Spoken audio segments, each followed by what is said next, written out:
Story starts from some introduction of the world. In a land far away, martial artists learned their skills to keep themselves safe from enemies. But as the years went by, these martial arts transformed. What started as simple moves for self-defense turned into sophisticated techniques for efficiently defeating foes. These martial artists practiced intricate sequences of movements and internal energy-breathing exercises, turning them into something more powerful than ordinary humans. They could run through trees like the wind, crush stones with their fists, and chop down trees with a single swing of a sword. These remarkable individuals became known as the people of the martial world. As martial artists sought more power, they formed clans. Those who believed in justice and honor called themselves the Force of Justice. Those who didn't mind using a bit of violence and cruelty were known as the Force of Evil. And then there were those who followed their own unique path, seeking only strength, and they were called the Demonic Cult. In this martial world, competition was fierce among the three forces. South of the martial world, in a place known as the 10,000 Mountains, a boy who looked to be in his teens was running for his life. This area was notorious because it was the home of the Demonic Cult. The boy, exhausted and panting, stumbled through the forest. His clothes were torn and his face was covered in bruises, evidence of a severe beating before his escape. "Damn it," he muttered, realizing that 5 masked men were blocking his path.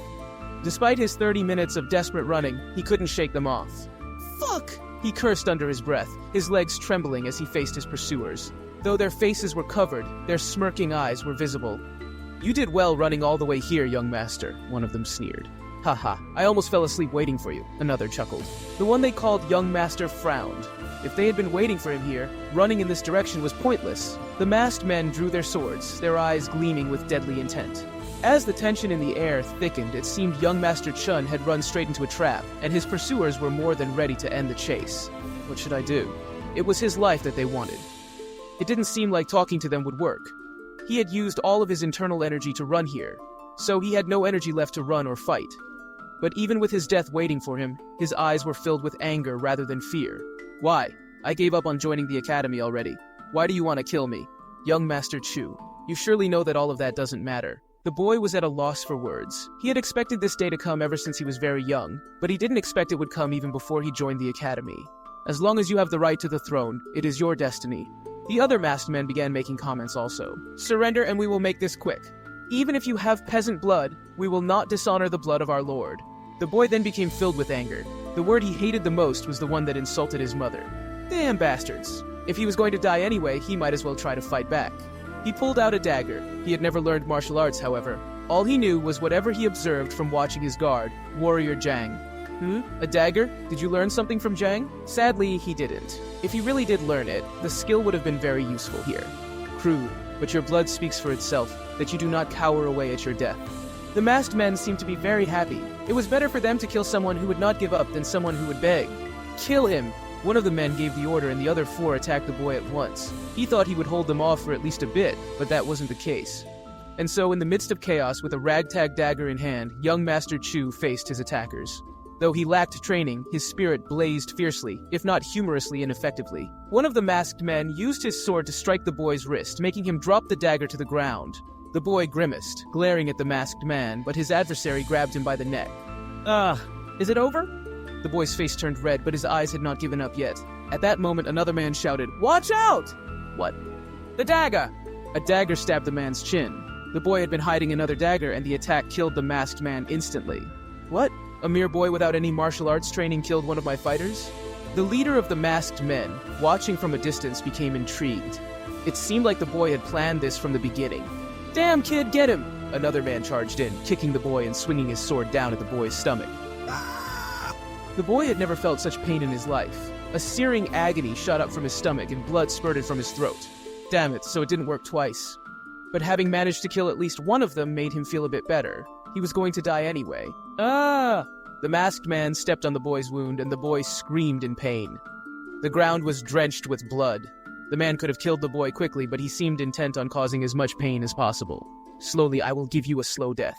The leader didn't seem to approve of this cruelty, but he couldn't stop him since it was for the revenge of his fallen comrade. Suddenly, a bright light shone as if a lightning bolt had struck. When the light disappeared, the masked man's eyes widened in shock. Blood sprayed up like a fountain. The masked man who had been stomping on the boy had lost the entire top half of his body, blood spurting upwards. "Well, what?" The boy was also in shock. If he wasn't mistaken, a streak of white light had zapped the man, causing his body to disintegrate. "It's him!" The leader pointed in shock to a certain direction, where a strange man in weird clothing stood. The man then disappeared. Huh? It wasn't through any movement skill. It was as if he had turned invisible, vanishing from sight. Another light struck, killing another masked man. Now, only the leader and one other masked man remained. Someone is helping him. The white light. Is it a beam? If it wasn't an energy beam, said to be used by highly skilled warriors, there wasn't anything else that could instantly melt a human like that. The boy had lost a lot of blood, so he would die anyway. We did what we needed. We should retreat. The leader tried to signal his man to fall back, but he was struck with another streak of lightning and disappeared. After all the men were killed, the boy smiled and chuckled. Ha! Farewell, bastards! Then, a strangely clothed man revealed himself in front of the boy. The boy wanted to scream in shock, but had no energy to do so. Whoa! So my ancestor feels better even when you're about to die? Ancestor? The boy frowned, but he had no energy to speak, and his body was growing cold. He had lost too much blood. Am I going to die now? That's when he heard a weird beeping sound. He saw something on the silver-clothed man's wrist and became shocked. I wanted to come earlier and teach you how to use it, but oh well. The man took out two things from a small bag. One was a syringe. The boy was almost at the brink of death. I should hurry. The man then injected the syringe at the back of the boy's ear. He then brought up another syringe and stuck it in the boy's heart. It pains me just by looking at it. Anyway, hey ancestor, the man called out to the boy. Please make it right and make your descendants' life easy, okay? The nano machine is the latest one there is, so it won't be too hard to use. Oh, what is he saying? And with that, the man disappeared. The boy then heard a strange sound in his ears. Serial number, blah blah, activating the 7th generation nano machine of the Sky Corporation, scanning the user's physical data. Now scanning. Weird words rang through the boy's ears and a weird light began glowing from his body. It felt like thousands of ants were crawling over his skin. Young Master Chun had been attacked by masked men and was killed by a sword to the stomach. The guard, Jang, ran as fast as he could with his movement skill to find young Master Chun. When he found the boy, the place was littered with dead bodies that were missing their upper torsos. Only one of the masked men's bodies was intact, but he had been killed with a dagger to his head. It's the dagger I gave to him. It was what Zhang had given to young Master Chun on his 10th birthday. He didn't teach him a single dagger skill since he was made to swear an oath to not teach any martial arts to the boy until he joined the demonic academy, so it was astonishing that young Master Chun had killed even one man. Oh, young master. Zhang then found the young master slumped down on the ground. The ground was drenched with blood, hinting of doom. Please! If young Master Chun were to die here, Zhang wouldn't be able to find the right words to apologize to the boy's mother. However, something was weird. Huh? He heard the boy's breathing. From the looks of his clothing, it was certain that young Master Chun had been struck with a sword to his stomach, but his breathing seemed to be normal. Zhang went up to him and picked up the clothes. Huh? There are no wounds. Young Master Chun's stomach was clean of any wounds. It was weird since the ground nearby was full of young Master Chun's blood. What is it? Did the Lord? No, the Lord would not meddle with the fight for the throne. But who killed these men and saved the young master then? His mind was full of questions, but none could be answered. Zhang searched the area for a while, soon burying the bodies, and then took up the young master on his shoulder. He activated his movement skill to travel toward the demonic cult's castle. As Zhang's hand touched the boy, something in the boy's head shocked him and deactivated his unconscious state. Self-healing mode paused at 80%. Master, wake up, please. The boy's eyes opened in shock as he heard a voice ringing in his head. Huh? He had to have died from the severe blood loss, but he was alive, and someone was carrying him on their shoulder. He looked down and saw that it was Zhang Gegeng, his guard. Zhang!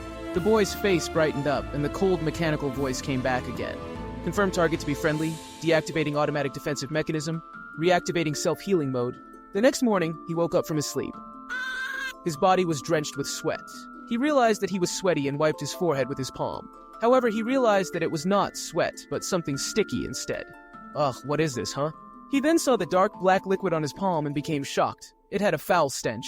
Ew! The smell was so bad, and the liquid covered his entire body as if it had seeped out from his body. Well, what is this? That's when the voice came to his head. Master, are you awake? What? The voice repeated itself. Master, are you awake? Who are you? The boy got up from the bed and glanced around, but he soon realized that the voice wasn't coming from outside. Master, please calm down. Is it coming from my head? That is correct, Master. What? He only thought the word, and the voice seemed to have read his mind. The boy became nervous. Telepathic message? No, it's not that. Telepathy was a skill that highly trained martial artists used to send messages to others. The message was sent with internal energy, and that made it feel like a wave of energy. I am unsure of what this telepathic message is, but you are not listening to me through your ears, Master. I am the 7th generation Nano machine, made by Sky Corporation to serve as a core to support Master's brain. Wait, what? What are you talking about? The boy became pale as what he was being told was beyond his comprehension. Chapter 3 starts with the introduction of the boy. His name Chun Yo-won. He was the member of the Chun family, the highest-ranked family in the demonic cult. The Chun family was related to the Great Lord himself, and everyone considered them to be extremely powerful. However, contrary to people's speculations, they were just a part of the 6 main families that maintained the demonic cult. Chun Yun was the son of a female slave who worked at the Lord's chamber and was not from the 6 families. Although he was the child of a slave, he was still part of the Chun family and he had the right to the throne. Nonetheless, he was not even close to having a chance at taking the throne. Then what made him fall in counter danger? The reason was with his mother, Lady Hua. The Lord, who did not like any of the 6 women from the 6 families, fell in love with a mere slave.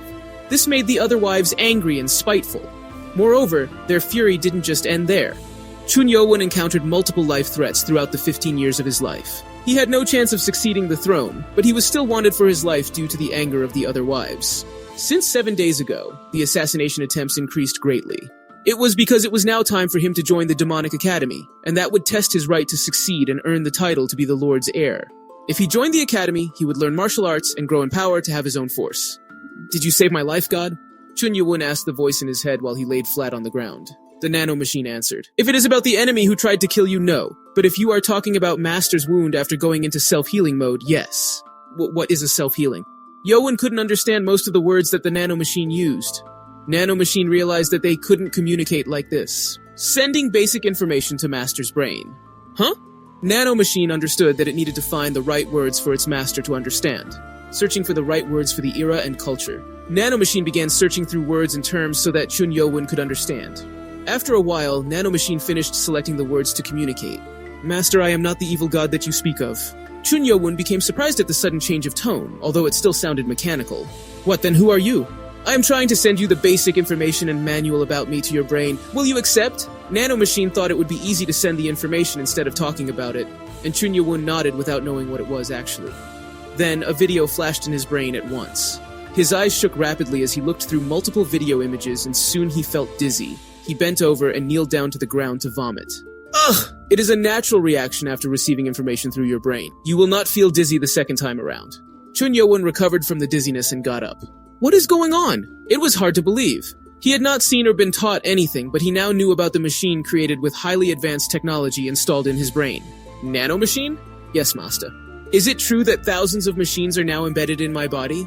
That is correct. 6,482,040,000 nanomachines have now been placed into your body. Chun Yo-won didn't feel good about having something weird in his body, but he now realized what he was dealing with was not a human nor a god, but a machine. He felt relaxed by the fact and asked, "If I want, can you get out of my body?"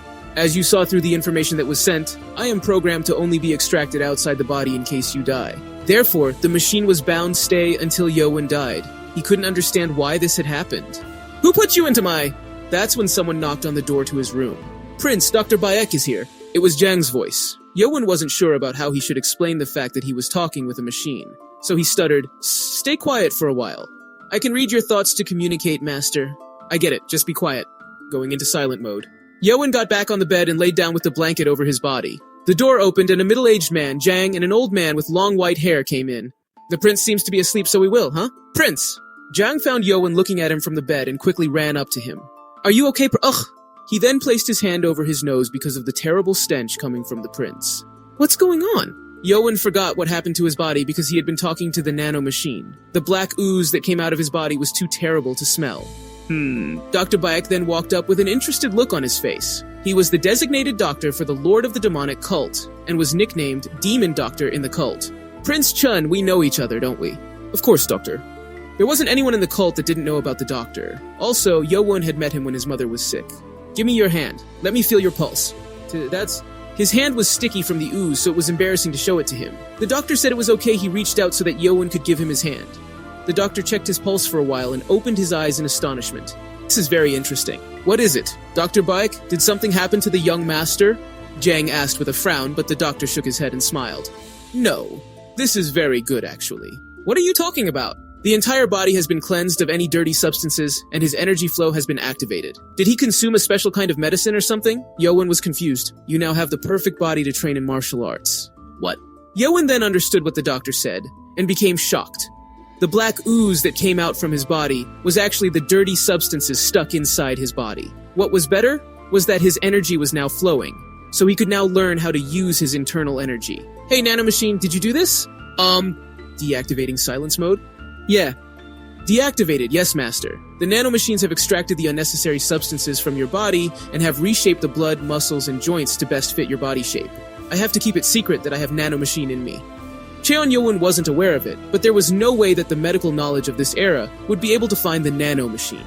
However, Yowon did not know this, so he didn't feel good about letting Dr. Beck know, as he was from one of the 6 families, Doc Mahjong. I hope he doesn't catch on. He tried to hide it, but he became nervous. He was forbidden from learning any kind of martial arts before joining the academy. He did get help from someone, that's certain. The doctor was curious because of the change that had happened to the boy. He thought the boy would be pushed down the ranks with his weak body and no knowledge of martial art. However, his state now proved that he was fit to learn martial arts better than any of the other princes from the other families. Nonetheless, he still was in a bad place to aim for the succession. The other princes already had started learning martial arts and had their own forces. He wasn't all that uninterested after all, it seems. The doctor assumed that the reason for this change was due to the Lord, Chun Yuzhong. He is his son, after all. Prince! Jang. Yowon hadn't even thanked his guard yet. Nanomachine healed him, but if Jang didn't come in time, who knew what would have happened next?